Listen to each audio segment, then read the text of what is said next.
Magandang gabi po sa bawat isa. Ako po si Sister Dorothy and ako po ay privileged to share with you tonight an encouragement before tayo po ay magtungo sa ating prayer points. So tonight po I will share about this encouragement in Ephesians 3:14 to 21. Basahin ko lang po. When I think of all this, I fall to my knees and pray to the Father, the creator of everything in heaven and on earth. I pray that from His glorious unlimited resources, He will empower you with inner strength through His Spirit. Then Christ will make His home in your hearts as you trust in Him. Your roots will grow down into God's love and keep you strong. And may you have the power to understand, as all God's people should, how wide, how long, how high, and how deep His love is. May you experience the love of Christ, though it is too great to understand fully. Then you will be made complete with all the fullness of life and power that comes from God. Now all glory to God, who is able, through His mighty power at work within us, to accomplish infinitely more than we might ask or think. Glory to Him in the Church and in Christ Jesus, through all generations, forever and ever. Amen and amen. So, before po tayo mag-proceed, let us pray po muna. Father God, we continue to thank you for your presence tonight. We continue to thank you for your love, grace, and mercy that brought us together in this time of prayer, Lord God, and listening to your word. We pray that you alone will be glorified. We pray for your anointing. We pray for your wisdom, and we pray that your Holy Spirit will continue to touch the hearts of your people and encourage us through your word, Lord God. We thank you, Lord. We bless your name. Be glorified, Lord God, in Jesus' name. Amen and amen. So, ito pong binasa ko pong verse, ito po ay panalangin ni Apostol Pablo para sa ating spiritual na paglago. At ang kanyang title actually dun sa chapter na yun, dun sa verse na yun, is Prayer for Spiritual Growth.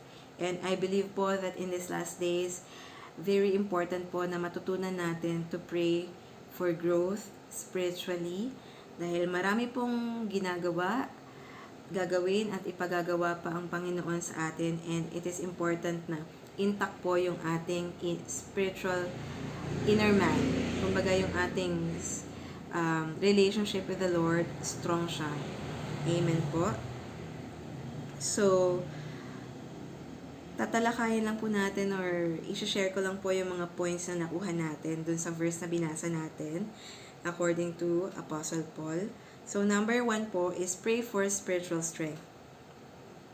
Sabi po dun sa verse, empower you with inner strength through His Spirit.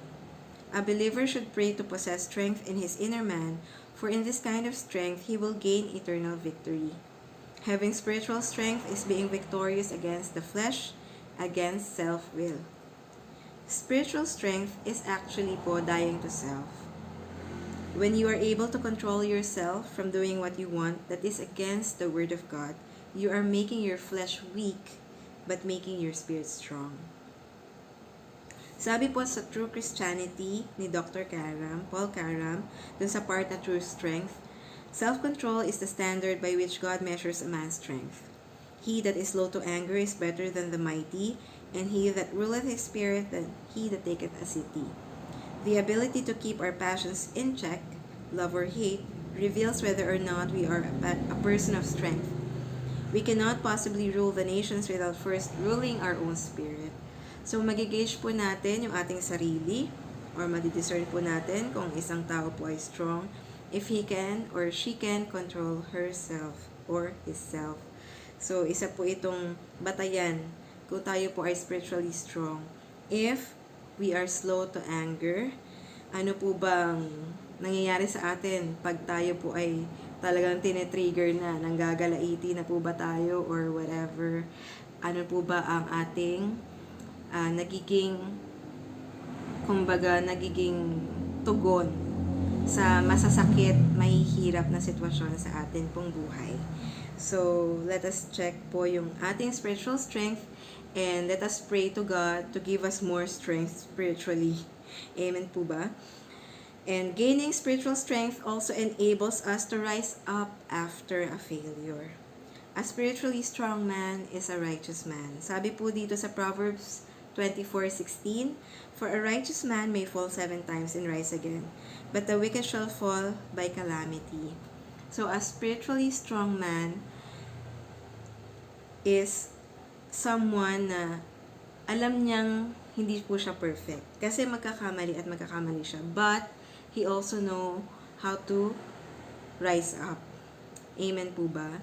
So, hindi po to actually, sabi kasi nila, mga Kristiyano, ganyan, ganito yan. Perfect yan. Diba? Nobody's perfect nga eh. Only Jesus. So, ang Kristiyano po, hindi po sila perfect. Hindi po perfect. Okay po. Baka po kasi may nanonood sa Facebook, ganyan, na-offend dahil ang mga Christians, ganyan. Hindi po kami perfect. Pero, yung paglapit po namin, every Sunday, every day sa Panginoon, kahit na po may mga nagagawa kaming pagkakamali, is a sign po of humility na, Lord, mali na naman po ako ng desisyon. Mali na naman po yung nagawa ko, nasabi ko, naiact ko. But Lord, here I am. Help me to change my ways. So, yun po yung ibig sabihin dun sa a righteous man may fall 7 times and rise again. That righteous man is strong because he knows that he has a strong God. He knows that he is weak and God is strong. Amen po ba? Amen. So, dun po natin ma-check yung ating sarili kung strong na ba tayo the way we react on some things. And may it be by the grace of God that we will react according to how Jesus react also during His lifetime. Amen po. So, pangalawa po is pray for a trusting heart. Then Christ will make His home in your hearts as you trust in Him. Sabi po sa Jeremiah 17:7, "But blessed are those who trust in the Lord and have made the Lord their hope and confidence." So, ano po ba itong trust na ito? One proof po that we truly love a person is we trust that person. Amen po ba? For example, sa marriage, you trust that person because you love that person. And you love that person, that's why you trust that person. Hindi mo naman ibibigay yung buong pagkatao mo dun sa tao kung hindi mo siya mahal. Tama po ba? May nagpakasal ka po ba tapos may secret ka pa? Ayaw mo siyang kasama. Di ba hindi naman po ganun? Mas gusto mo kasama iba. So, we trust them, we love them, we trust them. Guess niyo po ba? Story time ko na lang po. Nung college ako, meron akong friend na meron daw siyang trust issues sa guy. Yan, a broken heart daw po siya. And sabi niya, may trauma daw siya sa lalaki. Pero may sinagot siya. May sinagot siyang manliligaw. And yung manliligaw niya po na yun, sabi niya, love ko siya, trust, natitiwala ako sa kanya na ganito, ganyan. For example, natitiwala daw siya na pag sinabi niya magkita tayo sa mall ng 11 a.m., ando ng guy ng 11 a.m. Maayos, ready. Pag sinabi dito sa guy na gusto niya ito, nagtitiwala siya na iti-take heart yun ng guy at ibibigay sa kanya, mga ganyan. Pero, hindi raw siya nagtitiwala dun sa guy na hindi yun titingin sa ibang babae, or wala siyang i-chat na ibang babae, ganyan-ganyan. So, hindi full yung trust niya. So, hindi po ganun yung ibig sabihin ng trust dito sa sinasabi ni Apostle Paul. Sabi dito na, "Then Christ will make His home in your hearts as you trust in Him." So, yung mga pinapapunta po natin sa bahay natin, 'di ba? Yun lang po yung pinagkakatiwalaan natin. 'Di ba po? So, sino po ang pinapapasok natin sa home ng ating hearts? Okay? Ano po yung mga pinapapasok natin? Yun po ang pinagkakatiwalaan natin. Pagkagising mo ba, may utang pala ako today, babayaran ko. Or yung sinampay ko, okay? Kanino ka ba nagtitiwala? Saan po ba tayo nagtitiwala? Kay Lord ba? Yung confidence po ba natin sa Kanya? Or sa ibang mga bagay? So, in these last days po, it is very important to deepen our trust in God. Trust God that He is good, trust Him that He truly loves us, and trust Him that He is with us and carrying us through different situations in our lives. For in these last days, many will be deceived, but if we trust God and have full confidence of who He is, then we are growing our relationship with Him. So, isa po yan sa mga natetestify ko na po ngayon dahil po alam ko po nabanggit ko po itong testimony na ito sa Sunday service na ako po ay gusto ko talaga na mag-resign noong time na yun. Pero nasa simbahan pa rin po ako ngayon. Gusto ko na po talaga mag-resign noon dahil mentally stress na po talaga ako, na-stress talaga ako. And noong time na yun, magkaka-baby po ako. Sobrang nag-worry po ako financially. And yung mind ko talagang, ang dami ko talaga naiisip. Sabi nila dahil pregnant din ako, hormones, I don't know. Pero I think, isa yun sa nagpa-trigger. Pero mabuti po ang Lord. God made a way for me to trust Him in a different level. Kasi hindi po natuloy yung pagre-resign na iyon. Obviously, sa church pa rin po ako at nag-work. And He led me in a different level of trust in Him. And by taking that step to trust Him, I believe po it grows little by little. Like, we trusted Him po na in His perfect time, we will have a place of our own. Kasi po, nung nabuntis po ako, medyo na-shake po kami financially and na-threaten abortion din po ako. So, we have to go back dito po sa sa house ng parents ko. So, nung bumalik po kami dito sa house ng parents ko, we've been praying na po ng own place namin, of course, sa pagpapalaki namin ng aming baby. So, very specific po yung mga pinagpe-pray po namin, pinagpe-pray ko, and nakakatuwa po ang Lord kasi talagang promise, dininig niya po iyon. Even the rent fee. Promise. I cannot, prove enough po. Pero, yung details po kasi na hiningi namin, gusto namin malapit po sa church. Walang second floor, kasi po magkakababy kami, mahirapan, maging toddler, ganyan. Quiet po yung neighborhood, at may parking po, kasi po may motor yung asawa ko, may motor po si Joe. And 6K na rent fee. Saan ka po makakita ng 6K sa Marikina? Saan ka pa? Pero lahat po yun, dininig po ng Lord. Binigyan niya po kami dun sa Galatians, 'di ba? Galatians pa, the just shall live by faith. Yan po yata ang talaga ng mga full-time. Di po. Pero dininig po ni Lord. Ako talaga, ngayong sinishare ko namin sa kinikilig talaga ako na Lord, 6K. Kasi syempre, kaya namang taasan, pero syempre, panggatas na yun ng anak mo, pang kain nyo na yun, di ba? Pang bonding time nyo na yun. Pero mabuti ang Lord. And I thank Him na He led me on that decision by His grace. Kami pong mag-asawa na to trust in Him. Kung alam nyo lang po ang mga full-time na alam po yan ni Pastor Dick. Ayan po. So, as we continue to pray and to trust God and His timing, our relationship with Him grows. With every answer, whether it is a no, yes, maybe, or wait, it depends our trust and knowledge of who He is. Amen po. Amen.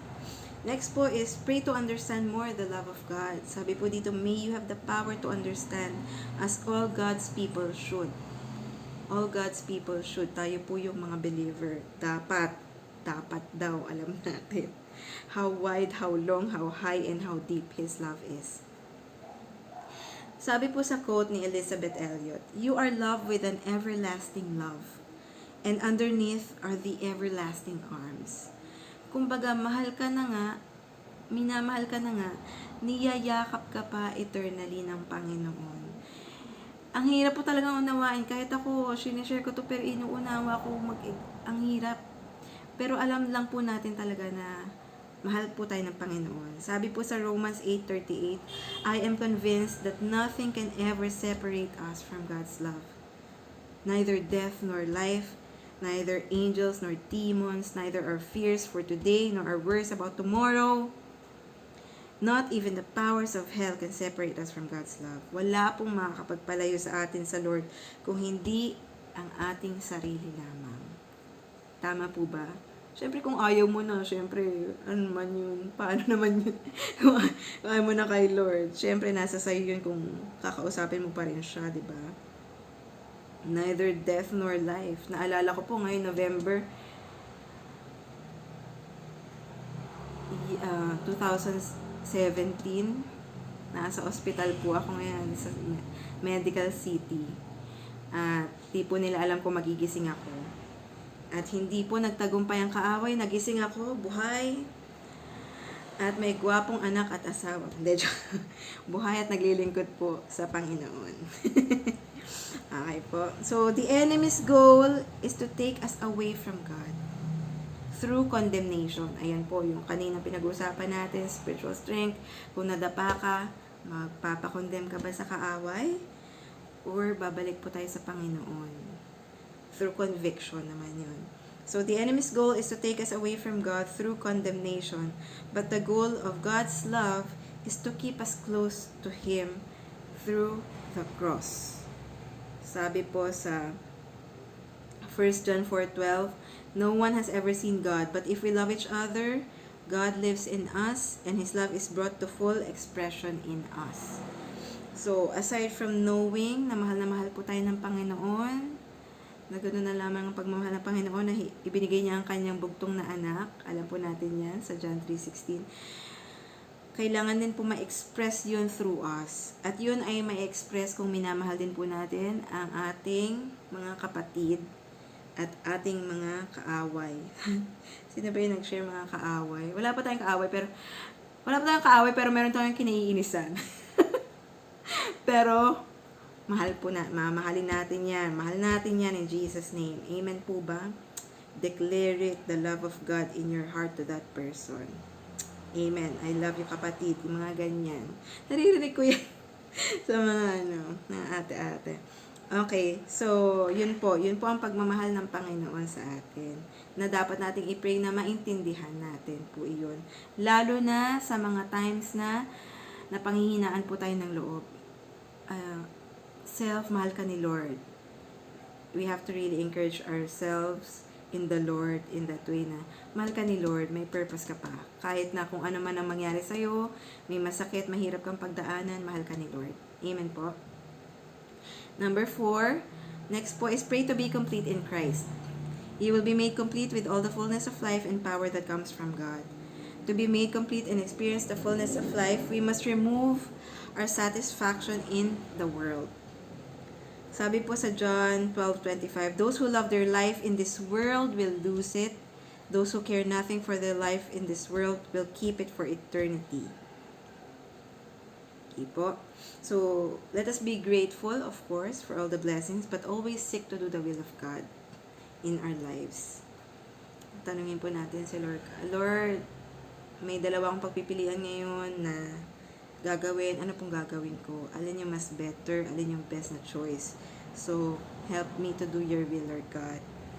So, ganun po. Have you ever felt that you are already moving, but still looking for something more? Yung, alam mo naman na ito yung pinagagawa ni Lord sa'yo. You are very sure na dito ka tinawag ng Lord. But deep in your heart, sinasabi mo, parang meron pa. There must be more than this. Parang may something pa akong dapat nagiging, or there is more to life.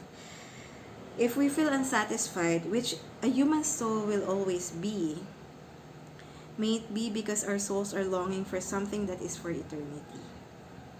We are unsatisfied because we know there is more to life than we see and experience here on earth.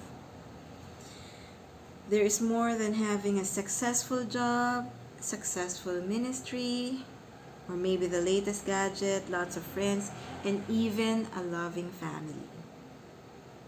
All these are gifts and favor from God, but this can never truly satisfy. A person, even though he is already a Christian, will always look for something that will satisfy. And it is Jesus. It is only Jesus.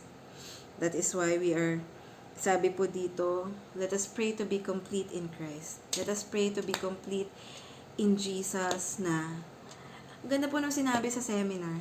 Naiyak na ako. Yung nagpe-pray lang yung tao dun sa sanctuary na matagal. At nagtataka yung isang kasama, yung isang taga-bantay dun na, okay ka lang, ginagawa mo dito, ganyan, taga-taga. Sabi po nung lalaki, I look at him, si God, He looks at me, and we are happy. Wala siyang kahit ano. Wala siyang kasama pamilya, wala siyang hawak na kahit ano. Sila lang ni God. Ganun siya kakompleto kay Christ. Nagtitinginan lang. Kailan ka huling kinilig sa asawa mo nung nagtinginan kayo? Kailan ka huling kinilig dahil tinignan ka ng asawa mo? Baka yung tinginan niya, ganyan na yung tinginan niyo dahil matagal na kayong kasal. Hindi, joke lang po. Pero yung ano, hindi baka mawala.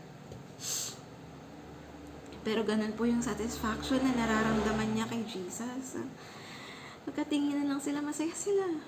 Silang dalawa lang, masaya. Masaya siya. Ganun po yung pagka-complete niya kay Christ. Ay, Lord, we also always have that kind of completeness in you. Amen po ba? Okay po. Yan po. And next po, and last point na po natin ito. Pray that in everything God is glorified through the next generations. Sabi po dun sa verse, glory to Him in the church and in Christ Jesus through all generations forever and ever. Amen. Sabi po dito sa Romans 8:17, and since we are His children, we are His heirs. In fact, together with Christ, we are heirs of God's glory. But if we are to share His glory, we must also share His suffering. And ito pong sinasabi din ng next generation na ito. Sabi, glory to Him in the church and Christ through all generations forever and ever. Amen. We are this generation now. Kasi Apostle Paul pa po nagsabi nito kasama po tayo sa generation na to. So, we are to share His suffering. Iba-iba po yan. Pwede po yung suffering nyo, sisiw lang sa iba. Pwede naman yung kayang-kaya ng iba, hirap na po tayo. That is why we have this tailor-made cross, fit just for us. And also with that, we have the different colors of grace for each cross we have to face. In each color of grace that we use as we go through the cross to gain victory, we glorify God in our generation. In John 17:4, I brought glory to you here on earth by completing the work you gave me to do. Each time we give glory to God, we are completing the work He is giving us. Each day and each season of our lives. Just as Jesus glorified God through completing His work through the cross, we are also glorifying God every time we are taking up our cross daily, strengthening ourselves. Amen po. And through our testimony of those crucified lives, victorious crosses, dumaan po tayo sa cross, we share that to the next generation. They will be encouraged and they will do the same, and we pray that they will do better than us. Amen po. And so tonight, as we close in prayer po, may this be an encouragement for us to stay strong in the Lord, being full of trust and love in Him, being complete in Him as we complete His work and give glory to Him alone po. Amen. Amen. God bless po. Let us close in prayer po. Father God, we thank You for Your word. We thank You for Your encouragement for us to strengthen, Lord God, our inner man, to pray for spiritual growth, not just for us, Lord God, but also for the generations to come, Lord. By Your grace, Lord, we ask for Your grace, for we cannot do it alone, and we do not want to do it alone, Lord God, in this life. We need You, and we want You in our lives, Lord God. We pray that You alone will be glorified in our lives as we take up our cross daily, and we pray that each time we will fall, by Your grace we will rise up again in a higher level of soaring with You, Lord God. Father, we bless Your name, and I speak blessing also to the people that have heard this message, Lord God. I speak blessing and strength and grace and love to abound to all of us, Lord God, by Your Spirit, through Your Spirit, O God. We thank You, Lord. We bless Your name. We give You glory, Lord. We love You. And thank You so much for loving us more. We seal this prayer with Your precious blood. In Jesus' name we pray. Amen and amen. Let us proceed na po to our prayer points.